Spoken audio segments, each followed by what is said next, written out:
Dear friends, আমরা এখন দেখব অগ্রহায়ণের শেষ দিকে চাষিদের ধান কাটার কী অবস্থা।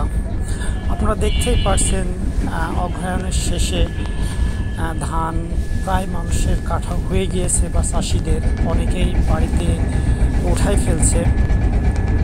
যেহেতু আমরা জানি অগ্রহায়ণ আমাদের ধান কাটার মৌসুম, সেহেতু অগ্রহায়ণের শুরুর দিক থেকেই মেজরিটি কৃষক বা বেশিরভাগ কৃষকই ধান কাটা শুরু করে এবং তার ফলশ্রুতিতে শেষ পর্যায়ে এসে দেখছেন যে অনেকেই প্রায় 90% মানুষ ধান গুছাই ফেলছে।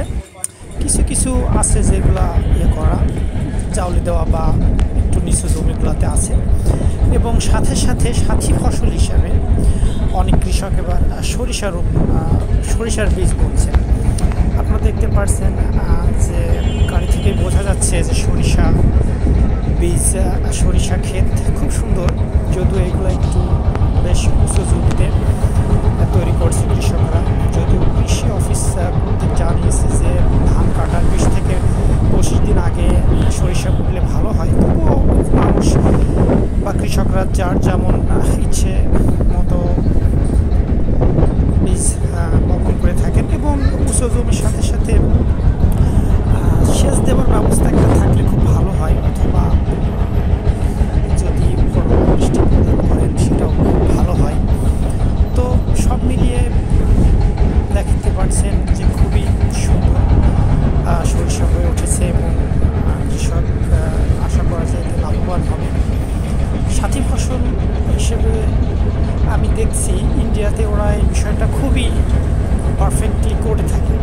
ওরা 2-3টা সবজি বা ফসলের ভিতরে ওরা করে থাকে, কিন্তু সেখানে আমাদের দিক থেকে তো আমাদের দেশ বা আমাদের কৃষকরা অজ্ঞতার কারণে সেমন করতে পারে না, বা করলেও খুব সীমিত আকারে। দেখতে পাচ্ছেন অনেকটা টলিতে ধান বোঝাই করে যাচ্ছে, সাথে আমার নিজের জন্য যাচ্ছে নিয়ে যাচ্ছে। আমি আশা করছি সব মিলিয়ে ভালো হয়েছে এবং হবে।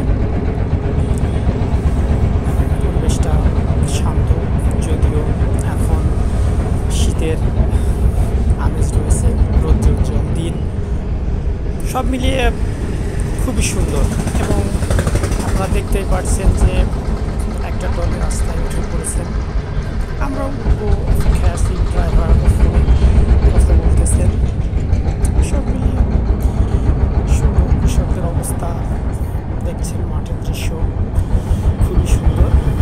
যদি কখনো এই সরিষা ক্ষেত না দর্শন করে থাকেন, ভালো থাকবেন সবাই। আল্লাহ হাফিজ।